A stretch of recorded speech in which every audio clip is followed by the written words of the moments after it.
Et la paracha d'aujourd'hui, la paracha de cette semaine, c'est la paracha Berchukotai. Qu'est-ce que ça veut dire Berchukotai? Dans mes lois. D'accord? Ça c'est simple. C'est deux parachas que nous avons cette semaine. Nous avons la paracha Béar et Berchukotai. Et ce qu'on va voir aujourd'hui, c'est essayer de comprendre est-ce que les mitzvot que nous avons sont des mitzvot rationnels ou ce sont des mitzvot irrationnels. En deux mots, est-ce qu'il y a une logique derrière les mitzvot? Est-ce que je fais les mitzvot avec logique? C'est-à-dire si je comprends, je le fais, si je ne comprends pas, je ne fais pas. Ou bien est-ce que les mitzvot n'ont aucune logique? Pourquoi on va les faire? Parce que Dieu l'a demandé. Alors on va rentrer dans les détails. Il y a plusieurs mitzvot que je peux comprendre, il y a des mitzvot que je ne comprends pas. Mais c'est justement ce qu'on va voir aujourd'hui. Pourquoi? Parce que quand on prend les mitzvot, on sait qu'en général, il y a trois groupes de mitzvot. Tu as d'abord les mishpatim, qui sont les mitzvot, on va dire les lois basiques, logiques, qu'on aurait pu comprendre tout seul sans que la Torah nous dise. Par exemple, ne pas voler. Tu as les edot, qui sont les mitzvot qui sont considérés comme des témoignages. Ça veut dire que quelqu'un n'aurait pas compris de soi-même. Mais une fois que la Torah nous a expliqué le sens, alors on comprend parfaitement pourquoi il faut le faire. Comment ça s'appelle? Edot, qui vient du mot edim, bien du mot témoin. Ça, c'est la deuxième sorte. Et après, tu as les chukim. Les chukim, c'est les lois qui sont comme un chok, les lois qu'on ne comprend pas, qu'on n'a pas de logique, qu'on n'arrive pas à comprendre, que soi-même on ne peut pas comprendre. Très bien. Aujourd'hui, c'est un sujet général. Et le sujet général, il est le suivant. Est-ce qu'on peut dire qu'il y a des mitzvot que Dieu nous a ordonnés sans aucune logique, sans comprendre? Est-ce qu'on peut dire une chose pareille? Est-ce que ça veut dire qu'ils n'ont pas de raison, qu'ils n'ont pas de logique, parce qu'ils n'en ont pas, même si j'essaie de comprendre, je ne comprendrai pas? Ou bien ça veut dire qu'ils ont une raison, ils ont une logique, mais seulement moi, en tant qu'être humain, je n'arrive pas à comprendre ce que Dieu veut de moi. Mais il y a une raison derrière. Moi, je ne la connais pas. On dit que Shlomo connaissait la raison de tous les mitzvot, le roi Salomon, on dit que Moïse connaissait la raison de tous les mitzvot. Est-ce que moi, je peux comprendre ou pas comprendre? Ce qu'on va voir aujourd'hui, c'est d'abord impossible en un cours de pouvoir voir toutes les raisons et tous les avis qu'il y a par rapport à est-ce qu'il y a une raison dans les mitzvot ou pas. Mais on va voir aujourd'hui basé par rapport à Rambam, par rapport à Maïmonide. D'accord? L'avis de Maïmonide. Et pourquoi c'est un rapport avec la paracha de cette semaine? Parce qu'on va voir comment dans la paracha de cette semaine, Dieu te donne une mitzvah qui peut te paraître banale, simple, et justement dans cette mitzvah, il y a un enseignement concret par rapport à est-ce qu'on comprend les mitzvot ou on ne comprend pas les mitzvot. Alors d'abord, commençons, comme on a dit tout à l'heure avec Maïmonide, les lois du sacrilège. Dans les lois du temple, premier paragraphe, les mishpatim, les jugements, sont les commandements dont la raison est dévoilée et l'intérêt de leur accomplissement en ce monde connu. Par exemple, l'interdiction du vol, du meurtre, le respect du père et de la mère, les chukim, les décrets, sont les commandements dont la raison n'est pas connue. Par exemple, l'interdiction de la viande de porc, la viande dans le lait, etc. etc. Qu'est-ce qu'on est en train de voir ici? Que d'après Maïmonide, que d'après Rambam, même les lois, des décrets qui sont censés ne pas être connus, qu'on n'arrive pas à les comprendre, néanmoins il y a une raison. Sauf que toi tu ne connais pas la raison, mais il y a une raison à cette loi. Est-ce qu'on oublie que quelqu'un connaît la raison? Oui, alors aujourd'hui, on va pas aujourd'hui, on va voir tout de suite après. Est-ce qu'il y a une raison tout court? Est-ce qu'il y en a, mais moi je ne la connais pas? Est-ce que j'ai un devoir de chercher la raison ou j'ai pas de devoir de chercher la raison? On va rentrer dans les détails, tu vas voir. À la fin de Ilchot Moura, qui sont les lois de substitut, Rambam vient nous dire quelque chose de bizarre. Chapitre 4, verset 13. Rambam vient et te dit, bien que tous les chukim de la Torah soient des décrets, comme nous l'avons expliqué à la fin des lois du sacrilège, il convient d'y réfléchir et de donner des raisons à chaque fois que l'on peut en trouver. Les premiers sages ont dit que le roi Salomon comprit la majorité des raisons de toutes les lois de la Torah. La majorité des lois de la Torah ne sont pas des conseils émanant de lois de très haut, du grand conseiller, pour corriger les traits de caractère et rendre droites les actions des hommes. Ça veut dire que Rambam vient et te dit que pas seulement qu'on a un devoir de se dire et de comprendre que derrière n'importe quelle mitzvah, même les chukim, même les décrets, il y a une raison, et c'est à nous d'essayer de comprendre la raison, sauf que parfois on ne connaît pas la raison. Le roi Salomon il l'a connu, mais nous pas forcément on connaît. Mais il te dit que tu dois tout faire pour chercher à comprendre quelle est la logique derrière. C'est même si je ne comprends pas, je dois me forcer à chercher à comprendre et à vouloir savoir quelle est la logique derrière. Donc on a ici, apparemment, Rambam, on a ici deux avis contraires si tu veux. D'un côté il te dit, il y a des mitzvot qu'on connaît la logique, il y a des mitzvot qu'on ne connaît pas la logique. Et de l'autre côté, il vient et te dit que non, même les mitzvot qu'il n'y a pas de logique officiellement, les mitzvot qui sont des décrets, j'ai un devoir de tout faire et de chercher pour comprendre la logique. Alors je ne comprends pas. Il faut que je cherche une raison derrière les mitzvot ou il ne faut pas chercher? Et la question générale est la suivante. Est-ce que je dois faire ce que Dieu me demande parce qu'il a demandé? On ne va pas dire ça bêtement, mais on va dire robotiquement, machinalement, comme tu veux l'appeler. Parce que Dieu il a demandé, je le fais. Je suis totalement soumis à la volonté de Dieu, je ne cherche pas à comprendre. Ou bien non, on va dire que puisque Dieu il a demandé à l'humain, et Dieu sait très bien que l'humain a du plaisir à faire quelque chose qu'il comprend, beaucoup plus que de faire quelque chose qu'il ne comprend pas, il attend de toi de tout faire pour aller chercher la logique derrière ce que tu es en train de faire. Et si jamais tu cherches la logique et tu comprends, tant mieux. Si tu comprends pas, c'est pas parce que tu n'as pas compris qu'il faut pas le faire. Tu vas le faire. Mais tu dois t'efforcer à chercher la raison derrière. Soit avant ça. Rambam Maïmonide a fait plusieurs ouvrages. Il y a le fameux livre qui est le Yad HaChazaka, le livre des 14 livres de l'Halakha de Rambam, ce qui est considéré comme la main forte. Il y a le livre qui est appelé Shmona Prakim, les 8 chapitres, qui est sur le traité Maxime de nos pères. Et il y a le Moreh Nevuchim, le guide des égarés, dans lequel Rambam, il vient et il nous débat essentiellement des questions-réponses qu'il avait écrites en oral à l'époque aux gens de sa génération sur la Torah, des questions qui ont été écrites au départ en arabe, après ils étaient traduits en hébreu, dans toutes les langues, etc. Et là, on voit que Rambam lui-même, dans son livre, des 8 prakim, des 8 chapitres, il amène apparemment 2 phrases de nos sages qui sont contradictoires. D'abord, dans la Gemara Yoma. Dans la Gemara Yoma, c'est écrit la chose suivante. Qu'il y a des mitzvot, des commandements, que même si la Torah ne nous aurait pas ordonné ces commandements, on aurait dû les écrire parce que c'est des choses qu'on aurait fait de manière totalement logique. On va entrer dans les détails tout de suite. Ça veut dire que je n'ai pas besoin que la Torah me les dise. Ben, la Torah me les a dit, c'est pour ça que je l'ai fait.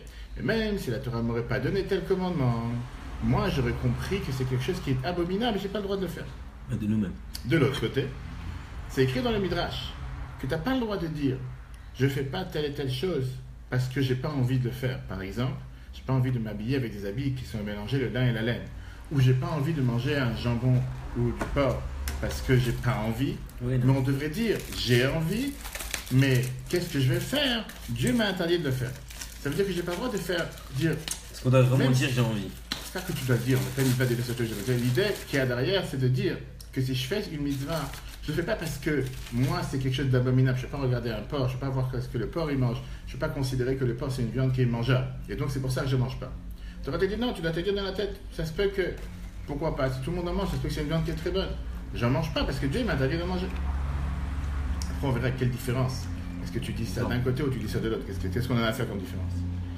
Rambam il vient et te dit qu'en vérité il n'y a pas de différence entre les deux esprits qu'on vient de voir. Il y a certaines choses que tout le monde est d'accord sur le fait que j'ai pas besoin de venir et de te dire qu'il ne faut pas le faire parce que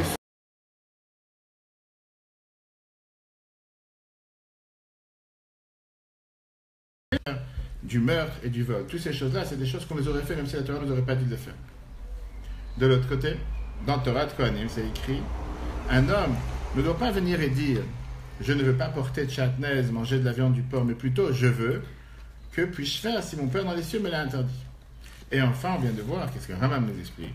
Que les comportements que les hommes considèrent comme mauvais, comme le meurtre et le vol, il ne fait aucun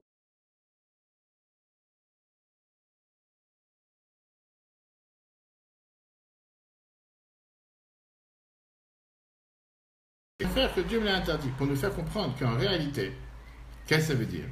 En réalité, la logique de l'humain n'est pas capable de comprendre la raison des mitzvot. On ne peut pas les comprendre même si on veut. Et c'est pour ça que j'ai dit, moi, de moi-même, tu me demandes est-ce que le porc c'est bon? Oui, j'aurais voulu manger du porc. Ah, pourquoi je le fais alors? Parce que Dieu m'a décrété. Qu'est-ce que ça veut dire c'est un décret? C'est quelque chose qui est sur la logique. C'est pas quelque chose qui est logique, c'est pas quelque chose que moi je peux comprendre. Seulement.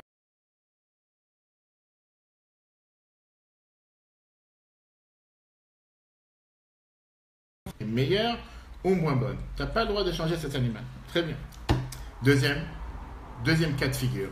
Quelqu'un qui a décidé de donner sa maison à Dieu. La valeur de sa maison à Dieu. Vient la Torah te dit que le Kohen, spécialiste, devait venir dans la maison et évaluer combien elle vaut la maison, comme une agence immobilière aujourd'hui, pour pouvoir la vendre à qui on veut. Et l'argent passait après à Ekdesh, passait après à la caisse du temple, et après pour vous donner cet argent en temps. Mais non, si la personne décidait qu'il voulait lui-même racheter sa maison, en disant, elle vaut combien? 100 000, 200 000, je vais donner 200 000 à Dieu, il devait rajouter une valeur de 25% sur la valeur actuelle de la maison que le Kohen avait fixée. Alors, la question que Rambam te dit, c'est pas logique. Ça connaît ton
des estimations, tout ce qui est sacré ne pourra être acheté qu'auprès de 3 experts.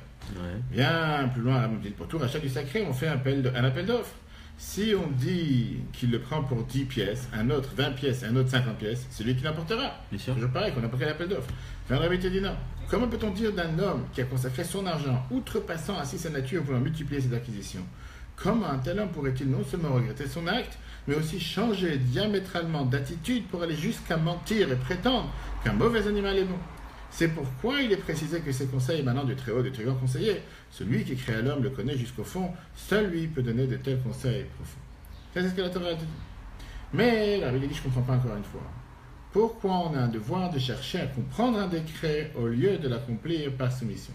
Qu'est-ce qu'on vient de voir jusqu'à présent? On vient de voir 3 choses. L'homme, il doit réfléchir et chercher à vouloir comprendre le sens des décrets. Mais il doit se dire que ces raisons, c'est des raisons qui ne sont pas logiques, qui sont plus hautes que la nature. D'accord. Très bien. Mais au final, qu'est-ce que j'ai besoin d'aller chercher à comprendre une raison pour un décret? Pourquoi c'est pas plus facile de les faire? Parce que Dieu m'a demandé. Dieu m'a demandé de les faire. Pour ça, je le fais. Qu'est-ce que j'ai besoin? On a vu au départ que j'ai un devoir d'aller chercher, de me renseigner. Est-ce que je le comprends ou pas? Ça me dérange. T'as pas besoin. Dieu t'a demandé, fais-le parce que Pourquoi Rambam dit ça alors? Exactement, c'est de la fin de comprendre. Qu'est-ce que tu cherches derrière? Une des deux. C'est un décret, c'est quelque chose d'irrationnel, fais-le et c'est tout. C'est quelque chose que tu peux comprendre, comprends. C'est pas quelque chose que tu peux comprendre. Pourquoi tu as un devoir d'aller chercher à comprendre? L'explication, elle est avec ce que Rambam nous dit dans le Moreh Nevuchim, dans le Guide des Égarés. Et là, Rambam vient te dire ici une règle générale de comment comprendre les mitzvot. Il y a ce qu'on appelle la mitzvah en soi, et il y a les détails de la mitzvah. Dans toutes les mitzvot qu'on doit faire, il y a ici l'idée générale qui est cachée derrière les mitzvot. L'idée générale, je dois la comprendre. Après, il y a les détails des mitzvot, que dans ces détails, je ne suis pas obligé de comprendre. Quand je dis à quelqu'un, mets pas tel programme dans l'ordinateur, il risque d'avoir un problème, je comprends l'idée générale que si tu mets un logiciel, il va y avoir une cyberattaque. Très bien. Les détails de comment fonctionne la tâche, je ne suis pas obligé de comprendre. L'idée générale, je l'ai compris. Exactement la même chose avec les mitzvot.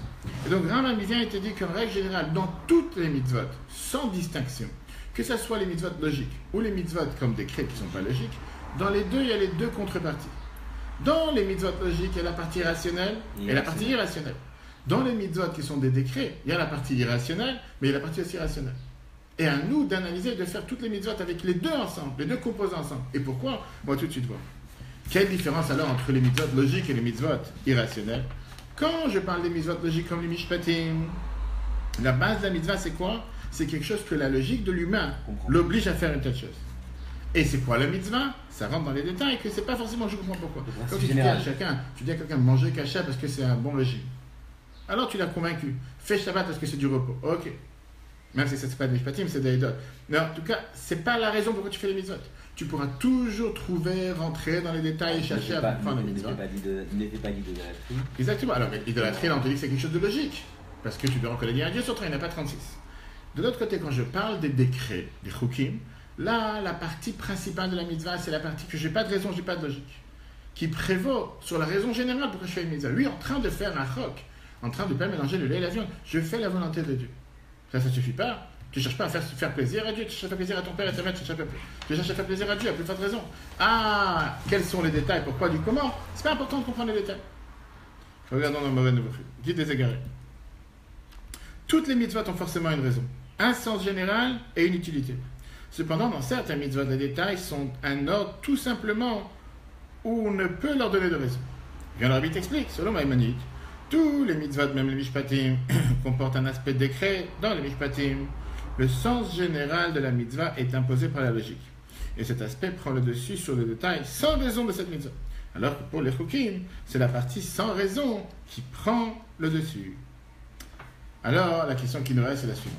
Qu'est-ce que j'ai besoin d'avoir cette complication? Toujours dans la vie, on doit avoir ce paradoxe. Comme le calendrier juif, pourquoi avoir un mélange calendrier lunaire, calendrier solaire? Qu'est-ce que j'ai besoin d'avoir une telle complication que dans chaque mitzvah, j'ai deux composants? J'ai le sel et j'ai le sucre, j'ai le cru et j'ai le cuit. Qu'est-ce que j'ai besoin d'avoir les deux? D'un côté, je dois comprendre, et d'un côté, je ne peux pas comprendre. D'un côté, je comprends la règle générale, je comprends les détails.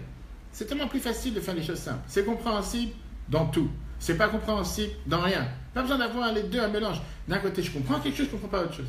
Parce qu'on a besoin d'avoir les deux. Et la raison, elle est très simple. Rambam vient et te dit comme ça. Quand je comprends quelque chose, qu'est-ce qui se passe? Quand je comprends quelque chose, je le fais parce que ma logique m'a demandé de le faire. Quand je ne comprends pas quelque chose, je le fais parce que j'ai cette kabbalatol, cette soumission à la volonté de Dieu. Rambam t'explique que quand tu fais n'importe quelle mitzvah que ce soit, tu dois avoir un mélange de ces deux composants. Et le faire parce que tu as analysé et tu l'as compris. Tu me dis qu'est-ce que je gagne en comprenant? Je te réponds très simple. Quand tu ne comprends pas quelque chose, peut-être tu le fais, mais par force, pas par plaisir. Viens, la Torah, elle veut que tu fasses les choses par plaisir. Tu as un bonheur dans ce que tu fais, tu sois heureux dans ce que tu fais. Que tu fais ça par plaisir. Mais en faisant par plaisir, je n'oublie pas le côté soumission. D'un côté, j'ai un plaisir de faire ce que Dieu lui donne, parce que j'ai compris. Quand je ne comprends pas, j'ai moins de plaisir. Quand tu dis prends ce médicament, ça va guérir, je ne comprends pas pourquoi, c'est un médicament amer, c'est dégoûtant, ça n'a pas de sens, ça n'a pas de goût. Je le prends parce qu'il faut le prendre. Mais quand c'est un plaisir, quand c'est quelque chose que j'ai envie de prendre, c'est un bon goût, où je comprends le bienfait que ça me fait, automatiquement j'ai pris ça. Donc Rambam vient et te dit, quand tu dois faire les mitzvahs, tu as un devoir d'avoir les deux composants. Et d'un côté, avoir le plaisir en le faisant, et ça peut arriver seulement en comprenant une partie ou la majorité de la mitzvah. Et après, tu dois avoir aussi de ne pas oublier que tu ne le fais pas parce que tu as plaisir. Tu ne fais pas parce que c'est un bon sens. Heureusement qu'il y a le samedi pour se reposer. Non, je le fais parce que Dieu m'a demandé de le faire. Ça, c'est la différence qu'il y a dans les deux. Regarde dans le 7. La Bible te dit, la nature que Dieu a inculquée en l'homme veut qu'un ordre accompagné d'une raison, comme les mishpatim, sera accompli ainsi avec plus de vitalité et de plaisir. Et qu'un ordre sans raison, comme les chukim, les décrets, sera accompli avec plus de soumission, comme un décret du roi. Le but souhaité est que ces deux qualités soient présentées dans toutes les mitzvot, afin que les chukim soient eux aussi accomplis avec vitalité et plaisir, et que les mishpatim seront eux aussi accomplis en tant que la volonté divine. Et quand on a les deux ensemble, comme on dit bingo, à ce moment-là on fait ce qu'il faut faire. Et c'est pour ça que Rambam lui t'a dit que tu as besoin d'avoir les deux. Et donc, à la venue du Mashiach, on sait très bien que les raisons cachées seront dévoilées. Comme Rambam te dit dans la loi des rois, à cette époque, les Juifs seront des grands sages, connaissant les choses cachées, comprenant l'attention de leur Créateur autant que peut en saisir l'homme, ainsi qu'il est dit qu'à la terre sera remplie de la connaissance de Dieu, comme l'eau recouvre l'océan. Et donc, si on fait le raccourci de tout ce qu'on vient de voir, le résumé, Parashat cette semaine commence avec Bechukotai, qui veut dire que c'est des lois qui sont irrationnelles, des décrets. Dieu n'attend pas de toi de faire les décrets sans comprendre. Dieu il attend de toi de faire les mitzvot en comprenant les mitzvot, sans oublier la partie intégrale de chaque mitzvah qui est que parce que j'ai fait une mitzvah, je m'attache avec Dieu. Alors, est-ce que je dois comprendre ou pas comprendre? La réponse est très simple. Fais la mitzvah, si tu peux la comprendre, tant mieux. Si tu ne peux pas la comprendre, fais-la quand même parce que c'est la volonté de Dieu. Mais dans chaque mitzvah, Rambam nous a dit au départ que tu dois essayer de tout faire pour comprendre la mitzvah. Tu dois essayer de tout faire pour essayer de l'analyser, de l'intégrer, de la comprendre. Pourquoi? Parce que quand je comprends quelque chose, je le fais avec beaucoup plus de plaisir, je le fais avec beaucoup plus d'enthousiasme. Je ne suis pas seulement soumis comme un esclave à faire ce que Dieu me demande, mais je comprends mon bien-être, je comprends comment ça me fait du bien. Pour ça, je le fais. Mais de l'autre côté, je ne suis pas en train de le faire parce que j'ai du plaisir. Je le fais parce que c'est Dieu qui m'a demandé. Parce que si je cherche à faire du plaisir, je me demande c'est quoi mon vrai plaisir? Je voudrais aller à la plage. Je suis pas intéressé de faire Shabbat. Viens, la Torah te dit fais Shabbat parce que c'est un bonheur, c'est un plaisir, c'est un repos, c'est tout ce que tu veux. Mais aussi et surtout parce que c'est Dieu qui m'a demandé de le faire. Et quand j'ai ces deux composants dans chaque mitzvah, automatiquement c'est la perfection. Je sais, ma chère, il va venir. Et là, on va comprendre toutes les raisons cachées de chaque mitzvah que nous ne comprenons pas encore aujourd'hui. Exactement. Très bonne journée à tous et à la semaine prochaine.